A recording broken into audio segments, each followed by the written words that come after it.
بسم اللہ الرحمن الرحیم۔ السلام علیکم۔ کہیں انکئی کے ساتھ وجیح احمد صدیقی حاضر ہیں۔ عمران خان جو ہیں مطالبہ کر رہے ہیں کہ الیکشن کی تاریخ دی جائے اور الیکشن کرایا جائے، اور اس کی جب تک وہ الیکشن نہیں کرایا جائے گا اس وقت تک وہ اپنے مطالبے سے پیچھے نہیں ہٹیں گے۔ تو معاملہ یہ ہے کہ الیکشن کرانے کے لیے کیا کیا صورتحال ہے موجود ہے، کیا واقعی الیکشن ہو سکتے ہیں یا نہیں ہو سکتے، اور حکومت جو ہے وہ کیوں فوری الیکشن کرانے سے کیوں گریز کر رہی ہے، اور آخر کیا وجوہات ہیں کہ الیکشن نہیں ہو سکتے۔ انہوں نے تو الیکشن کمیشن پہ بھی الزام لگایا تھا کہ وہ الیکشن کمیشن نے 3 مہینے کے اندر الیکشن کرانے سے انکار کر دیا ہے، جو کہ الیکشن کمیشن کا قانونی طور پر جو ہے ذمہ داری ہے، حق ہے، اور بلکہ کہنے قانونی طور پر اس کی ذمہ داری ہے اور کہ وہ الیکشن کرائے 3 مہینے کے اندر اندر۔ جب کہا جائے تو 3 مہینوں دن کے اندر اندر الیکشن کرانا اس کی ذمہ داری بن جاتا ہے۔ تو کیوں کر یہ الیکشن کمیشن نے یہ ذمہ داری نہیں ہوئی؟ تو آئیے ہم آپ سے اس بارے میں گفتگو کرتے ہیں کہ الیکشن کمیشن نے کیوں کر جو ہے وہ 3 مہینے میں الیکشن نہیں کرائے، اور اگر الیکٹرانک ووٹنگ مشین پر الیکشن کرائے جائیں گے تو کیا اخراجات ہوں گے اور کیا کیا مشکلات ہیں، اور سمندر پار پاکستانیوں کو ووٹ کا حق دینے میں کیا رکاوٹیں حائل ہیں اور کیا خدشات ہیں۔ اچھا، دوسری یہ کہ عمران خان کے جتنے بھی مطالبے ہیں وہ پاکستان کی اقتصادی بدحالی کے مطالبے ہیں۔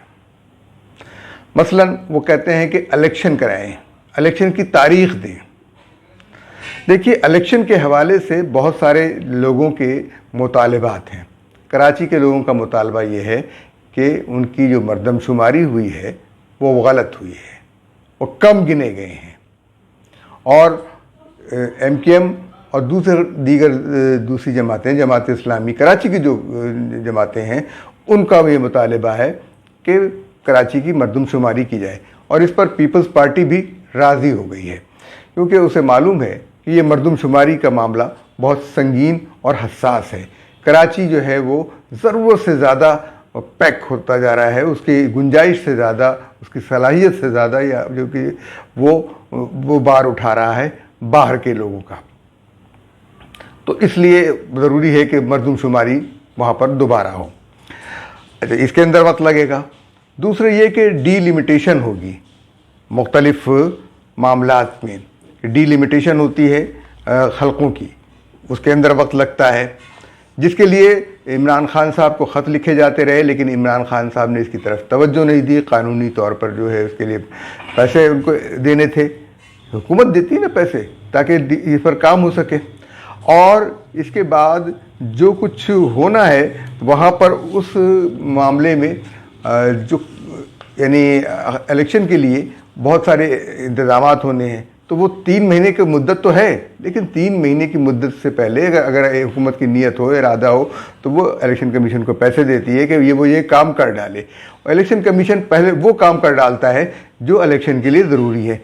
ڈیلیمیٹیشن، مردم شماری کا کام جو ہے وہ حکومت کا کام ہے، حکومت مردم شماری کرائے، اس کی بنیاد پر حلقہ بندیاں ہوں گی، حلقہ بندیوں کی بنیاد پر پھر جو ہے وہ الیکشن کی تیاریاں ہوں گی، بیلٹ پیپرز وغیرہ کی بات تو بہت آخر میں آتی ہے۔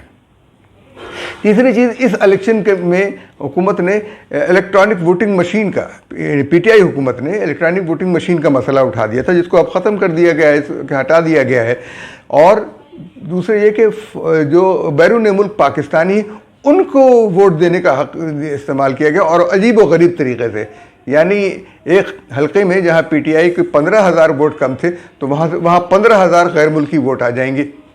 اس طرح کا مسخرہ پن کیا گیا تھا جو مضحکہ خیز حد تک تھا۔ تو یہ صورتحال نہیں، تو جبکہ یہ کہا گیا ہے کہ اگر ان کی نمائندگی ہے تو برطانیہ سے 2،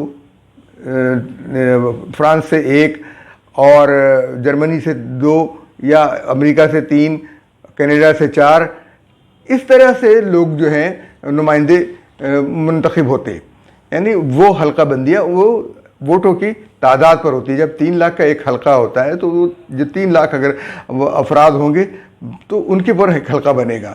تو اس طریقے سے یہ نہیں ہے کہ جو بھی چاہے اور جو لوگ وہاں پر بیٹھے پھر وہ ان کا مقصد یہ ہوگا کہ صرف جو بیرون ملک مقیم پاکستانی ہیں ان کے مفادات کی نگرانی کریں.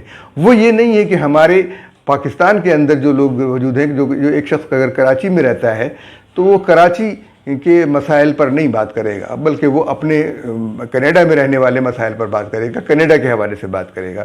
پاکستان کے جو چیچوں کی ملیہ میں رہتا ہے وہ چیچوں کی ملیہ کے حوالے سے بات کرے گا، وہ کینیڈا سے چیچوں کی ملیہ میں ووٹ نہیں ڈال سکتا. یہ ساری چیزیں قابل اعتراض تھیں جو اس کو کہا گیا. اچھا، پھر الیکٹرانک ووٹنگ مشین جو ہے وہ خود ایک بہت مہنگا سودا ہے، اور اس کے بارے میں حال ہی میں جو سابق سیکرٹری الیکشن کمیشن کنور دلشاد صاحب نے بتایا کہ 2.5 کھرب روپے تو صرف الیکٹرانک ووٹنگ مشین پر خرچ ہوں گے. پھر اس کے لیے ایئر کنڈیشن چاہیے، پھر وہ تمام باقی اس کے لیے تربیت کا معاملہ الگ، تو 2.5 کھرب سے اوپر ہو جاتا ہے. اور چونکہ ابھی جو آئندہ آنے والے الیکشن ہیں ان کے اوپر کم از کم 48 ارب روپے کا اخراجات کا تخمینہ لگایا گیا ہے. تو یہ جو چیز ہے، اس چیز کو ہم دیکھ رہے ہیں کہ کس طریقے سے یہ ہوگی. تو میں بات کر رہا تھا اسٹیٹ بینک کی، تو لیکن بہرحال یہ جو سلسلہ ہے میں الیکشن کا یہ ایک الگ ہو گیا ہے. تو میں نے اس الیکشن والے کمیشن کے معاملے کو میں نے آپ کے سامنے بہت تفصیل کے ساتھ بیان کر دیا ہے کہ 2.5 کھرب اور یہ جو خرچ ہوگا، تو پھر اس کے بعد ہمارے پاس کیا گنجائش ہوگی. ابھی اقتصادی طور پر ہم بدحال ہیں، تیل کا معاملہ الگ ہے، یہ ساری چیزیں الگ ہیں. تو یہ جو بدحالی ہے، عمران خان صاحب جو ہمیں جس جھانسے میں لے کے جا رہے ہیں، وہ ابھی اگر الیکشن اناؤنس ہو جائے تو کہیں گے الیکٹرانک ووٹنگ مشین پر ہو، اور غیر جو بیرون ملک پاکستانی ہیں ان کو ووٹ دینے کا حق دیا جائے، جو ہم نے یہ کیا تھا، ہم نے وہ کیا تھا. تو بہرحال وہ ناممکن ہے، کیونکہ اس کے اندر دھاندلی کے امکانات 100% ہیں.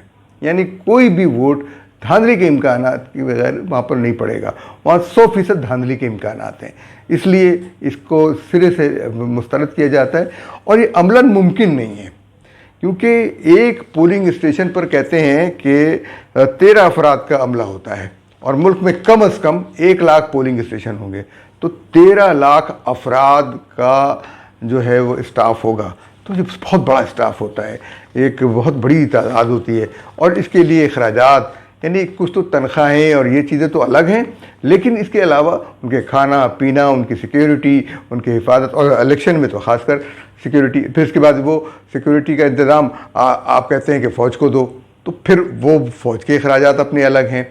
یعنی یہ سارے چیزیں جو ہیں، یہ تو اس لیے بہتر یہ ہے کہ وسط مدتی انتخاب کے بجائے ایک 5 سال کے اندر جو وقت مقرر ہے اس پر انتخاب ہوں، الیکشن ہو، اور جو ممکن طریقے ہوں، یعنی خواب اور خیال کے طریقوں میں نہیں دیکھا جائے.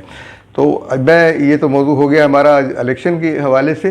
تو باقی دوسرے ویڈیو میں آپ سے بات کروں گا جو پاکستان کی اقتصادی ترقی ہے اس کے حوالے سے، اور کس طریقے سے اسٹیٹ بینک آف پاکستان کو یرغمال بنایا گیا، اس کا سودا کیا گیا. یہ ہم اگلی ویڈیو میں آپ سے بات کریں گے، کیونکہ اس کے حوالے سے اور کس طریقے سے ہم جو ہے وہ اس سے آزادی حاصل کریں، اس معاملے سے اس خود مختاری جو ہے اقتصادی خود مختاری کیسے حاصل کریں. یہ حکومت پاکستان کا پہلا فرض ہونا چاہیے تھا کہ وہ کسی نہ کسی طریقے سے اسٹیٹ بینک کو IMF کے چنگل سے آزاد کرائے. تو دیکھیے کہ جو اسٹیٹ بینک کا سودا جو عمران خان نے کر ڈالا تھا اس کو IMF کے چنگل سے کیسے آزاد کرایا جائے. اجازت دیجیے، اللہ حافظ.